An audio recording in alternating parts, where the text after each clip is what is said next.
Here's the play. Inside the Blaze Alexander red zone. Bradley gonna roll. Has room to run if he wants it. He takes it. Can he get out of bounds? He gets a block. It's hit hard, and he doesn't get out of bounds. Does not get out of bounds and does not have an NEPA Builders first down. They will call timeout with 37 seconds left. And that was big Gianni Marino, 6'2", 220-pounder that lays the wood on this. You see Bradley coming across right there. Watch this. Bam! Right in there. Nice stop. So fourth and call it 2. What do? Field goal or go? I'd go for it. But then again, that's probably the reason why I'm up here. No, Coach Repshis, he's a very thorough coach. Sometimes conservative, but Coach Justev, his offensive coordinator, I'm sure is saying, let's go for it. Let's do this. You see Coach Repshis talking to the referee. I'm sure he didn't particularly care for that hit on his quarterback, but there was nothing illegal about that. But was there really nothing illegal about that? Hello, football fans. Ryan here. We have a big hit in a big game administered by a big kid. But was it legal? Now, I have a philosophy that if it's a foul like holding, and I'm like, I think that's a hold, then it's not a foul. If I have a safety foul like targeting, and I'm like, I think that's targeting, then I probably have a foul. In other words, when it comes to safety, I'm going to err on the side of calling a foul.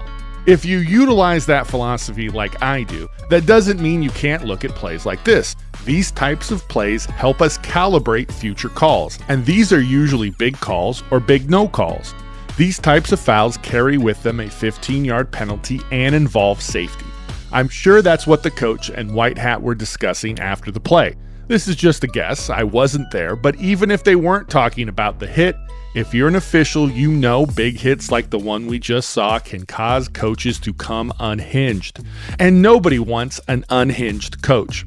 Before we really dive into this play, let's get a couple of definitions out of the way. Those two definitions are for illegal helmet contact and targeting. Both are found in Rule 2, Section 20 of the NFHS Rules Book. Basically, illegal helmet contact is when a player hits an opponent with their helmet. Targeting is when a player takes aim and hits an opponent above the shoulders. There's a bit more to both definitions, but that is the long and short of it. The player takes aim part means, at least to me, that there has to be some sort of intentionality to the hit. In a game, helmets can clang together, especially during a tackle. Just because helmets do clash doesn't necessarily mean we have a foul. Furthermore, I believe at higher levels of football, these types of fouls have indicators. At the high school level, we just have the rule. At least I've never been taught to use indicators, nor do I teach indicators to new officials.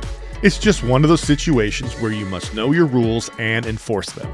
If you do use indicators at the high school level, let us know in the comments section below. I also wanted to define these terms because A, they are frequently confused, and B, these are the two fouls that I think are in play here. When I first saw this play, I will freely admit I was seduced by the defender's follow-through with his forearm. Had I been the covering official, I probably would have thrown a flag for targeting. I've broken down enough of these plays, though, to know the hit is going to look different during a slow-motion replay. And I was right. The replay reveals the defender didn't hit the ball carrier with his forearm. In fact, from this angle, the hit looks legal. Sure, it also looks awkward, but just being awkward isn't a foul. There is another angle. I replaced it in the footage that began this video so I could dramatically reveal it here. Hey, you gotta sell the sizzle. In this replay, from a different angle, it appears the defender hits the ball carrier above the shoulders with their helmet. And I would also say that the defender takes aim. This angle is one of the reasons I wanted to look at this play. The official is here, the camera person is here, but both are on the field. Their angles are obviously different, although not by much, and I would wager if the camera person was an official, this hit might have incurred a flag. Ultimately, I think this is what this play comes down to, angles. I know you can say that about most plays, but it seems more acute here. To the covering official, this probably just looked like a big hit. I'm also going to assume the other official, the one that comes in late, was blocked by number 15 in white. That is, of course, a wild speculation, but wild speculations are what I do best. And whether it's a safety issue or not, officials can't call what they can't see. A lot of plays, especially this play in particular, comes down to angles. Maybe a different angle on this hit yields a different officiating result. Or maybe the hit was totally legal, like the announcers said. Maybe both officials saw everything and made the right call.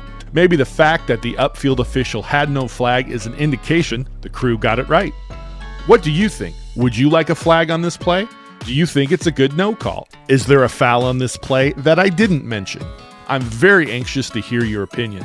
I screened this play for my association at an off-season meeting, and most in attendance thought there was a foul. One even wanted an ejection. But I couldn't tell if he was serious. After all, this is the same guy who says he laughs at all my jokes. I would like to say the crew did a great job of keeping the clock rolling. The ball carrier's forward progress was stopped inbounds. Sure, he was trying to get out of bounds, to stop the clock, but never quite made it. And that is why teams have 3 timeouts. Now it's your turn. Please share your wisdom, insights, and experiences in the comments section below. We have the best commenters in the business, so make sure you join the discussion.